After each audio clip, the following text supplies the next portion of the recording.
সংযুক্ত আরব আমিরাতের দোষী সাব্যস্ত হওয়া ৫৭ বাংলাদেশিকে ক্ষমা করে দিয়েছেন দেশটির প্রেসিডেন্ট শেখ মোহাম্মদ বিন জায়েদ আল নাহিয়ান। শিগগিরই তাদের বাংলাদেশে পাঠানো হবে। মঙ্গলবার সম্পাদকদের সঙ্গে বৈঠকে প্রধান উপদেষ্টা ড মোহাম্মদ ইউনুস একথা জানান। বৈঠক শেষে প্রধান উপদেষ্টার প্রেস উইং থেকে এ তথ্য জানানো হয়েছে।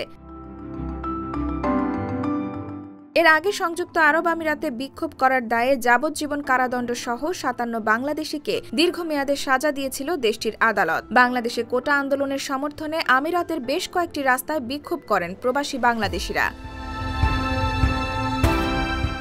সংযুক্ত আরব আমিরাতে যে কোনো ধরনের বিক্ষোভ অবৈধ। সেখানে যে কোনো ধরনের বিক্ষোভ মিছিলের বিরুদ্ধে সবসময় কঠোর অবস্থানে থাকে দেশটি। বিক্ষোভকারীদের বিরুদ্ধে দাঙ্গায় উস্কানি ও জড়ো হওয়ার অপরাধে মামলা করা হয়েছিল। অভিযুক্তদের অন্তত ৩ জনকে যাবজ্জীবন, ৫৩ জনকে ১০ বছর ও ১ জনকে ১১ বছরের কারাদণ্ড দেওয়া হয়। আমিরাতের রাষ্ট্রীয় সংবাদ মাধ্যম WAM জানিয়েছে, কারাদণ্ড ভোগের পর তাদের নিজ দেশে প্রত্যাবাসন করা হবে।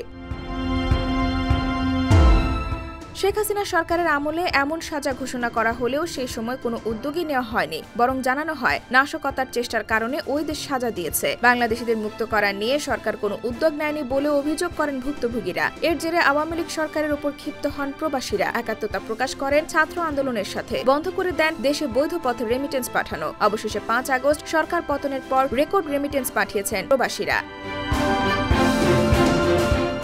IBTV USA, new York.